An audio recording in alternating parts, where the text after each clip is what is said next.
Sampai hotel besok pagi kita berangkat. Ini pengalaman yang menarik, seru lagi. Baru naik pesawat, baru duduk, semuanya sudah ngorok tiga-tiganya. Belum pesawat berangkat ini, baru duduk aja kan udah capek duduk. Penat Ya, sampai di tempat tujuan sudah keluar, orang turun, orang semuanya. Kita dibangun sama keluarga, lihat sudah sampai, lihat.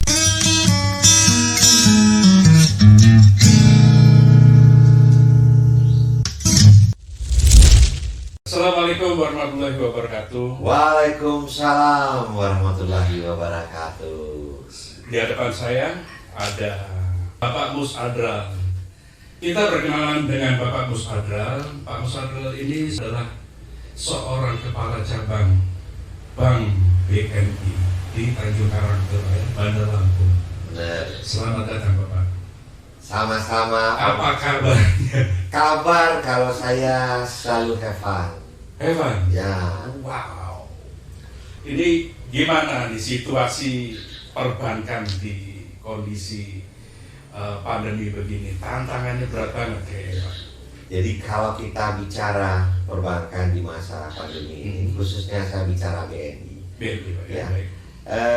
Institusi perbankan itu kan merupakan perpanjangan tangan masyarakat. Ya, jadi kalau perekonomian itu maju juga akan berefeknya ke perbankan. Karena pasti orang akan menggunakan perbankan sebagai mediatornya. Ya. Saat ini BNI sendiri ini kan sebagai salah satu bank pemerintah. Itu kan kita sedang mengembangkan namanya konsep digital banking. Dan kita ingin menjadi bank yang pertama dengan konsep digital banking itu di Indonesia. Ya, di samping itu nih, BNI punya program khusus nih. BNI itu punya program Ekspora. Jadi pelaku ekonomi yang orientasinya ekspor, itu dengan kita aja, dengan BNI. Ya. Oke. Wih, banyak banget. Ya. Saya balik lagi nih Pak. Tadi indikatornya adalah ekonomi baik, perbankan pun sehat. Begitu Pak indikatornya. Ya, karena Apakah indikator lain ada seperti situasi politis, situasi keamanan bagaimana, itu tidak berpengaruh? sebenarnya itu kan satu kesatuan semua. Oh, Satu kesatuannya nggak bisa secara kita bisa atau partai-partai gitu, nggak. betul. Ya kalau ekonominya bagus, Mhm. ya pasti secara kriminalitas itu akan kurang. Karena kriminalitas dengan ekonomi itu berbanding terbalik. Kalau ekonomi anjlok, pasti kriminalitas tinggi. Tapi secara umum, ya kalau kita di BNI, ya dengan program-program tadi, yang utamanya sekarang itu ada Ekspora. Kelebihan kita itu kita punya cabang di luar negeri loh. Jadi satu-satunya ibarat yang punya cabang di luar negeri itu BNI. Kita punya cabang di New York, London, Hong Kong, Tokyo, Seoul, Korea, Singapura. Singapura.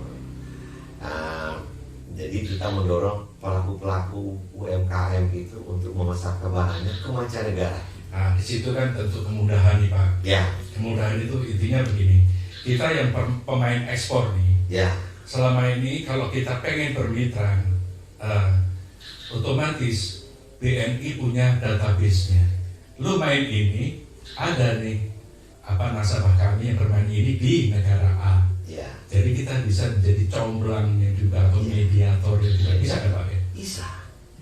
Itu yang kita harapkan. Gitu ya Pak ya. Ya, jadi kita sebagai bank pemerintah, bagaimana UMKM kita ini merambah mancanegara. Mereka bukan bermain di dalam negeri. Itu yang kita harapkan. Wey.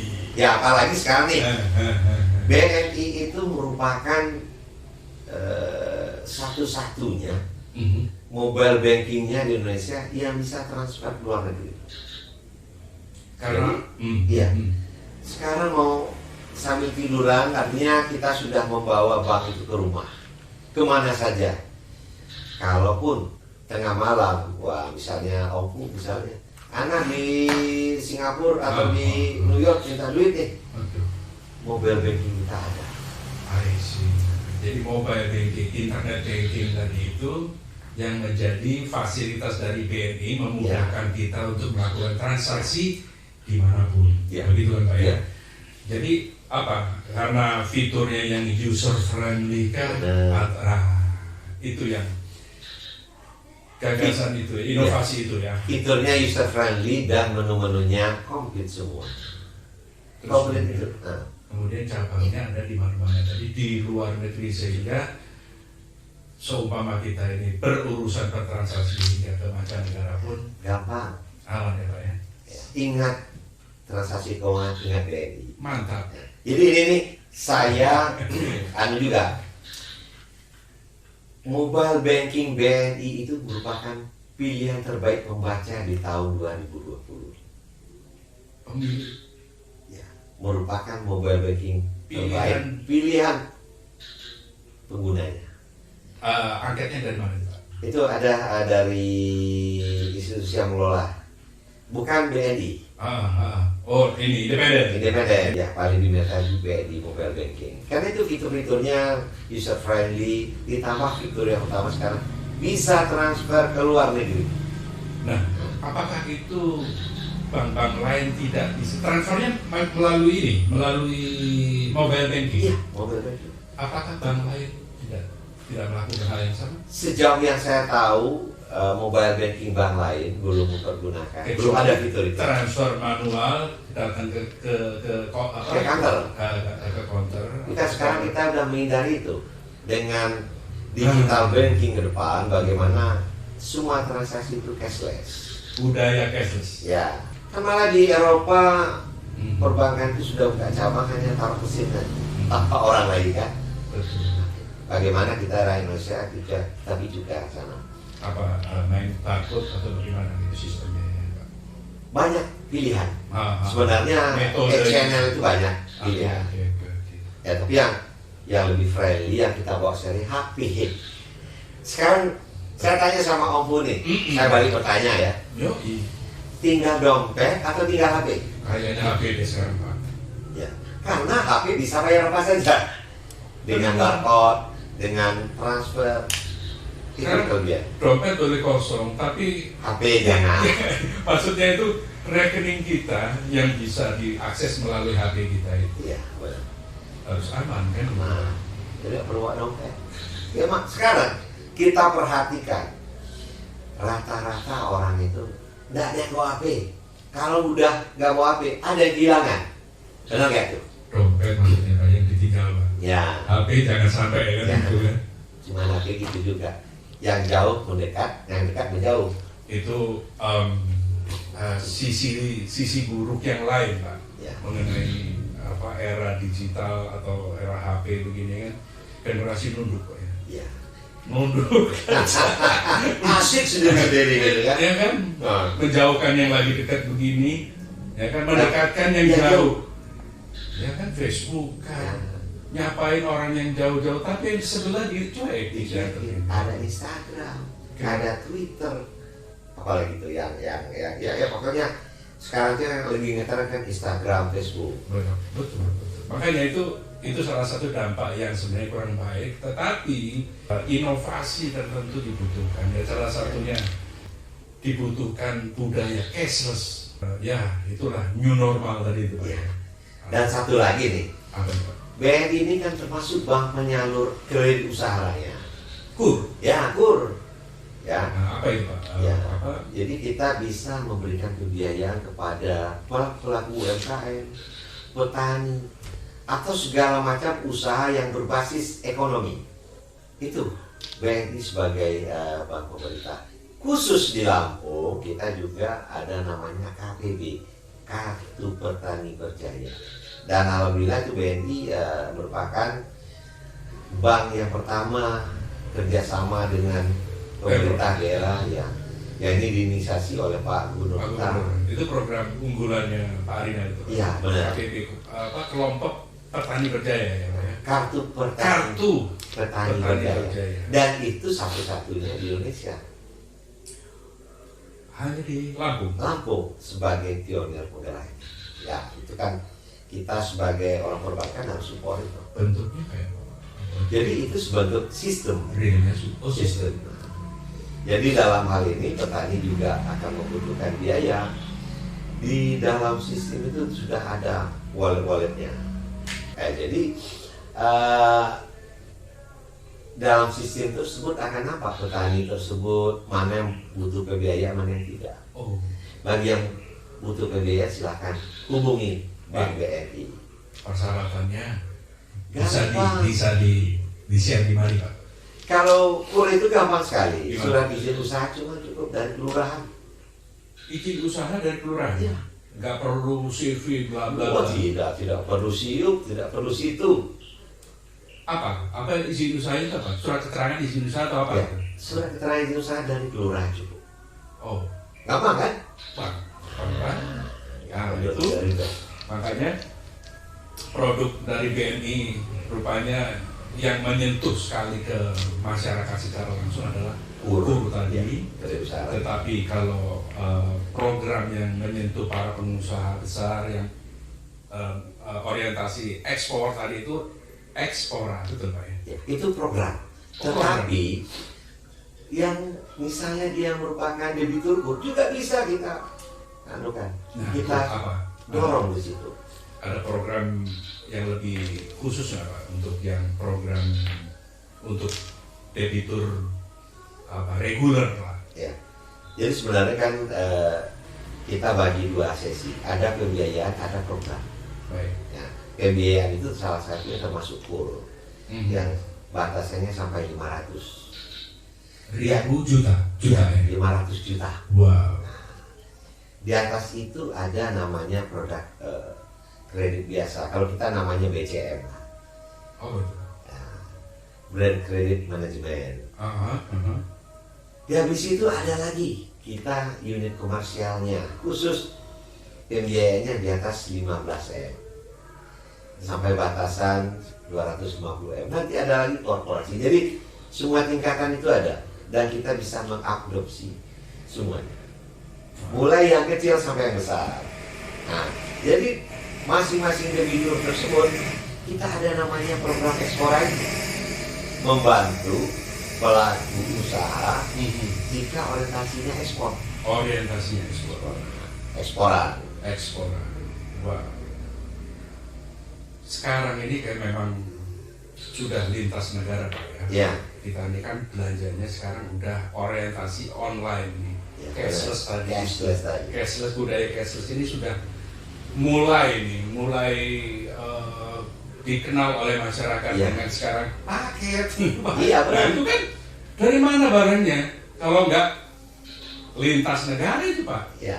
Makanya itu sekarang pebisnis eksportir ini mudah menjamur, Ya. tentunya membutuhkan program ekspora dari BNI. Iya. Khusus yang ekspor. Untuk yang ekspor ya, Ya. orientasi ekspor tadi. Jadi Wah. kalau semua transaksi perbankan silakan datang ke BNI. Bu, apakah ada lagi tantangan yang lain Pak yang sekiranya itu menjadi bidikan dari Bank BNI Pak? Ya, artinya kita kan juga membidik milenial-milenial. Kenapa? Karena mereka adalah penerus dari yang sudah baby boomer sekarang ini. Ya, Baby boomers. ya. Kalau kita ini baby boomer ini, kaumnya kolonial, bukan milenial lagi, kolonial. Ya. Jadi semua itu bisa kita rangkum program-program itu, dan kita juga dalam penyaluran KUR.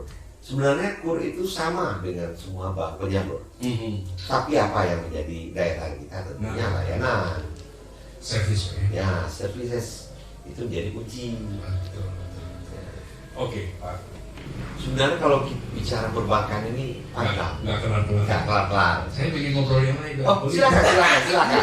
Jadi gini, Pak Mus, saya tahu kita ngobrol sebelum di meja yang sangar ini Pak, suka musik. Ya, Tadi kan kita nyanyi segala macam. Gimana sih Pak? Kenapa hobi musiknya luar biasa? Digandrungi banget. musik itu merupakan bagian dari jiwa kita. Bagi saya musik itu all in loh. Saat kita senang, kita bisa dengar musik. Saat kita sedih, kita bisa dengar musik. Jadi itu mengobatin apa yang kita rasakan. Ya, ya ini saya bicara serius. Saya dimanapun ini nasihat saya cari apa? Dimana sih ada orang main drum? Sejak kepindahan Bapak dari beberapa kota tadi itu ya, Ya. Pangkal Pinang. Ya. Pangkal Pinang. Dari Metro Pangkal Pinang terus balik lagi. Ya. Itu semuanya komunitas musik ya yang dicari ya. Ya. Karena satu frekuensi tadi itu ya. Ya. Jadi kalau kita sudah ketemu komunitas itu, Ya. kita banyak bisa masuk ke teman-teman yang lain. Baik. Kembali lagi Pak, ini tadi kepotong maghrib. Ya, kita lanjutkan lagi ya. Kayaknya ngomong kita ini enak-enak aja ya. Tadi kita bahas soal apa tadi ya? Hobi saya. Musik. Ya, musik. Nah, Pak, selera musiknya kemana ini? Kalau saya itu genre musik apa saja yang enak pasti saya suka. Nah, ini salah saya tanya. Kalau saya tanya musik-musik jenis tahun berapa baru tahu saya. Tapi tidak apa itu, nggak apa. Tapi saya ya, saya itu penggemarnya kolektif soul, Gawat. Habasteng. Terus kalau yang lama-lama kayak The Parker, Led Zeppelin, Rolling Stone, Beatles. Nah, itu merupakan grup-grup yang nggak bisa kita lupakan. Kita bedakan kalau grup-grup lama itu kenapa musiknya itu sampai sekarang masih Iya. enak ya, masih enak didengar. Beda dengan musik-musik sekarang cepat berlalu. Gimana? Beda effort sebenarnya. Tapi kalau yang di era tertentu yang mungkin di era 2000 ke sini itu musik-musik anak ujung gang aja jadi. Ya. Ya, jadi tidak dibutuhkan skill musik yang tinggi, itu bisa recording dan disukai loh Pak ya. Ya. Tidak, ini ternyata mereka sendiri punya pasar sendiri, kan begitu. Ya. Nah, tapi risikonya lagu itu karena terlalu easy listening, cepat sekali digantikan oleh Yang baru ya. yang baru. Tetapi lagu-lagu di Lawas itu abadi, immortal tadi. Iya. Ya.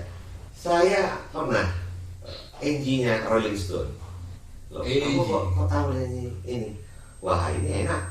Pak katanya. Nah, Berarti kamu sudah tua ini kalau dipilih. Ini zamannya nih tahun 70-an. kan tadi saya bidik itu supaya bidik selera musik itu supaya saya tahu angkatan tahun berapa. Tapi daripada Bapak lebih general. Oke Pak, lanjut Pak. Ya.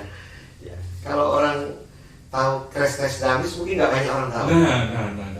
Atau kalau bicara Cranberries mungkin banyak. Cranberries lebih Lebih familiar. Tapi- Yang pasti saya baru tamat kuliah 96 nyanyi. Apa tuh? MMM lah. Padahal dalam album itu banyak nyanyi yang bagus. Oh gitu Pak ya. Seperti tadi CCR. Ya. Jadi memang yang bisa dikenal oleh ini adalah kacauannya lagunya apa dulu kan gitu kan. Mereka promosinya gencar-gencaran itu supaya dikenal oleh masyarakat ya. Tetapi sebenarnya satu album itu tidak satu kan, ada side A, side B, ada Ya, kalau masih kaset ya. Nah itu rupanya kan bagus-bagus. Ya, saya banyak beli album. Saya ini kolektor kaset. Kolektor kaset. Nah, Oke, Pak, tadi itu Bapak cenderung menyanyikan lagu yang tidak hits banget, tapi lagu itu bagus. Di side berikutnya itu loh, lagu nomor 3, nomor 2 atau nomor sekian gitu. Bener Pak ya? itulah yang Uniknya ya Pak ya. teman-teman lain. Loh, Lagu ini nyanyi siapa ini? Oh. Ini Sisi Arsenal itu Sisi A juga. Masa nggak tahu gitu? Ya itulah, karena mereka tahunya Sisi A itu FFF in the Rain, Ya. Hey Tonight. Ah. Jadi mereka yang tidak ngulik apa sih nyanyi Sisi A yang lain. Tahu nggak Pak itu? belinya itu kaset yang the best saja. Kan zaman dulu itu kalau kaset itu the best of Ya, ya kan? yang populer aja. Tapi giliran yang lagu-lagunya tidak dipromosiin, bukan berarti jelek, yang tidak dipromosiin, tidak dijadiin single hits, itu nggak pernah dicari, kecuali kita memang kolektor. Begitu beli satu album, kita nikmatin seluruhnya. Contohnya biasanya kita gitu di Iwan Fals, Pak. Ya. Kalau Iwan Fals itu kita kuliti seluruh album itu, bener nggak Pak? Benar. Saya kalau Indonesia itu Iwan Fals komplit, Dewa komplit saya. Nah, itu musisi luar biasa lah. Kalau kolektif Soul itu komplit. Tapi itu kan yang saya angkatan yang saya Gig. Second Gig. Kalau yang cewek, Cranberries, Alanis Morissette, Ya, apalagi Pak ya? itu penyanyi Kanada juga ada si yang selain yang nyanyi Power of Love itu ada lagi penyanyi Kanada itu yang Siapa? aduh saya lupa namanya. Oke. Tapi cewek, Ya. dia pernah nyanyikan Sweet Child O' Mine. Oh, Sheryl Crow. Ya Sheryl Crow. Sheryl Crow. Wow, asik. Nah, selain musik, tentunya ini bergeser soal hobi. Hobi lain bapaknya apa? Saya hobinya traveling, olahraga. Pokoknya hebat-hebat hobi kita. Tentunya boleh nggak Pak cerita? Nah kalau traveling pasti banyak. Kalau olahraga ya pasti itu rutinitas. Ya. Kalau traveling itu kan banyak sekali hentakan-hentakan ya Pak. Gimana travelingnya kemana aja nih Pak? Ya, saya travelingnya ya sebagian Asia sudah, sebagian besar Indonesia sudah. Indonesia. Ya, hobi saya itu traveling ke negara itu. Apa sih yang menarik di situ? Nah, pengalaman unik Ya. bisa dibagi nih Pak. Wah, saya selama traveling itu ada pengalaman uniknya. Kita backpacker ini. Backpacker. Siap. Saya kalau nggak salah itu 9 hari, 3 orang. Ngabisin duit cuma 11,5 juta 3 orang. 9 hari loh. Ya, saya bertiga 9 hari, habisnya cuma 11,5 juta. 11,5. 11.500.000. Wow, Itu kan artinya murah. murah. Ya, sekarang dari Bukit Tinggi, 9 hari beberapa negara? Indonesia, Malaysia, Thailand. Thailand, oke baik. Ya, kita mulai dari Bukit Tinggi, naik travel, udah tidur semalam, udah sama biaya hotel nih. Iya betul. Sampai Dumai nyebrang Malaka. Malaka kita nginap semalam. Besok pagi kita ke Kuala Lumpur. Kuala Lumpur ya putar-putar. Malam kita naik kereta api. Kereta api ke Hanyai. Nah, kalau dari Kuala Lumpur ke Hanyai itu banyak bule juga. Kenapa? Mereka rata-rata ke Blue Island. Blue Island. Nah, mereka biasanya turun di Pineng. Dah, dari Hanyai saya itu naik bus ke Bangkok. Oke. Bangkok pengalamannya yang sedihnya apa? Oke. Orang nggak bisa bahasa Inggris, kita naik diperhatikan aja gitu. Ini bukan orang sini, tapi kok berani naik bus? Ya. Iya. Tapi ada dong di antara bertiga itu yang fasih bahasa Inggris, ada dong. Kebetulan orang itu ngandalin saya. Dua itu ngandalin saya. Oke. Iya. Karena saya juga pernah jadi guide tuh. Baik. Ya, dari sampai Bangkok lanjut ke Pattaya. Pattaya kita nginap 2 hari. Balik lagi Bangkok. Ini pengalaman yang berkesan itu selama di Bangkok. Nggak pernah makan nasi, cuma makan buah doang. Berapa hari itu Pak? 3 hari. Kenapa?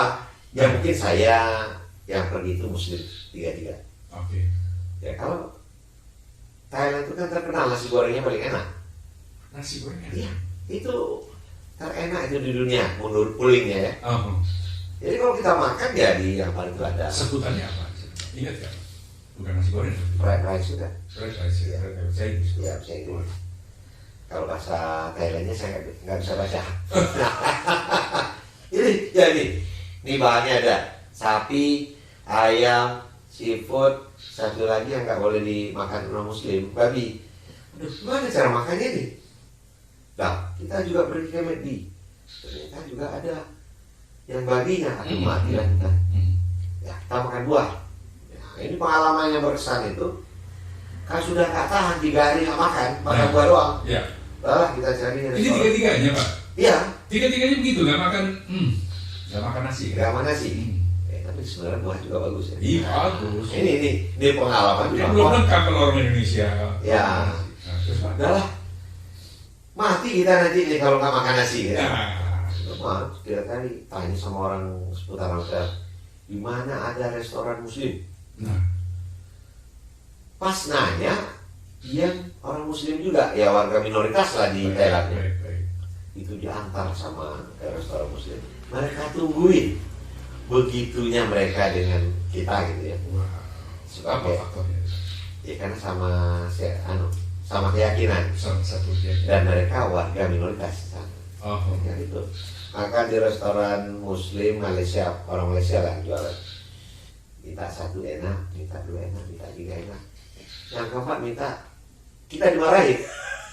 Nggak pernah di Indonesia orang restoran marahin pelanggan. Itu malah semangat ya Pak ya? Saya bilang, Bapak kalau mau minta sekalian, saya nggak capek masaknya gitu kan. Gila juga orang ini. Jadi itu Karena bukan fast food, itu jadi betul-betul dimasak ya. Oh. Jadi udah setelah makan itu karena betul-betul kenyang. Kita yang ditunggu yang pelanggan terakhir keluar dari sana nggak sanggup jalan. Wow. Nggak sanggup jalan. Akhirnya selonjorlah di ruko itu kan, di toko-toko itu, toko udah tutup. Untung aja kita kayak di Indonesia kayak pengemis kita ini. Jadi itu sudah begitu. Dah kita pulang. Pulang kemana? Kita kan nunjukin kartu hotel doang. Karena bacaan ini nggak tahu. Ini sopir taksi. Nah diantar pulang. Sampai juga bayarnya berapa? Nggak tahu tuh. Udah kita nih duit. Wah, lu ambil sendiri deh. Mana yang ya diambil lah. Kita kalau angkanya kan tahu kan. Ya diambil. Ternyata masih worth it lah. Jujur. Sampai hotel besok pagi kita berangkat. Ini pengalaman yang Seru menarik, seru lagi. Ah. Baru naik pesawat, baru duduk, semuanya sudah ngorok tiga-tiganya. Belum pesawat berangkat ini, baru duduk aja kan udah capek duduk. Betul. Penat. Ya, sampai di tempat tujuan sudah keluar, orang turun, orang semuanya. Kita dibangun sama keluarga lihat sudah sampai. Ya. Kita masih tidur. Nah, itu berkesan sekali sama saya. Asik. Pak, nikmat ya Pak ya dengan situasi seperti itu ya, kami Pak ya. Nikmat. Pak ya. Beda. Kalau kita teman yang seide jalan-jalan backpacker itu enak. Jadi Serunya, saya ya pengalaman hidup saya komplit lah. Iya. Saya pernah ngamen di Jakarta. Serius Pak. Pernah bawa angkot. Serius Pak. Ini kan serius nih makanya saya ceritakan. Oke. Pernah ngelola travel temen. Gaji saya sehari berapa? 5.000 Itu di mana Pak? di Jakarta. Ya tapi itu tadi. Saya dalam hidup saya selalu semangat. Karena kalau kita tidak semangat, kita udah kalah duluan. Jadi saya juga cerita sama teman-teman yang lain. Kalau kamu dalam diri kamu hanya ingin senang aja, susah gitu. Karena kalau kamu merasakan yang susah, nanti jatuh susah lagi itu udah biasa. Tapi kalau kita nggak merasakan yang susah, jatuh sakit, stroke gitu.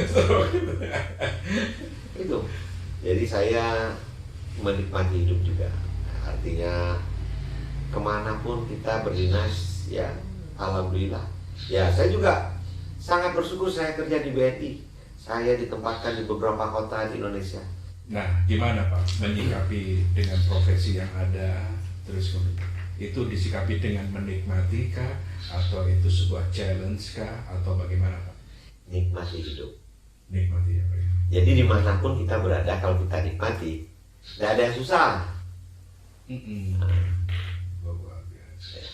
Ya, saya punya pengalaman menarik juga. Apa? Saya di Makassar. Di Makassar itu memang ada perkumpulan orang Padang lah ya, karena saya orang Padang nih.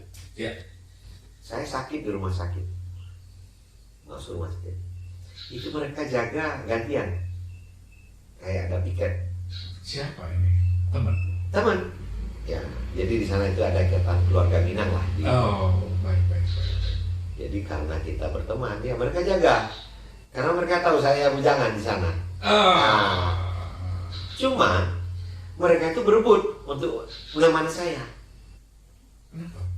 Karena kalau mereka pulang, mereka bawa kue, bawa buah-buahan. Yang ngantri banyak. Ya, alhamdulillah. Jadi itu sebenarnya kita banyak cerita ya. Kita cerita pengalaman itu lebih menarik.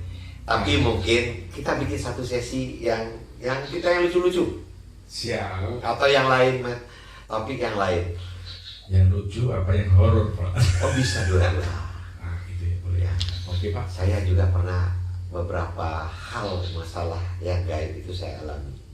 Wih, ini perlu dibagi nih, Pak. Ya, tapi karena itu hanya selintas-selintas ya. Oke. Nah, ya, tapi kalau kita cerita bikin dari A sampai Z ini cuma pendek sih. Gak apa-apa. Ya, Nanti kita takut juga kan. Oh.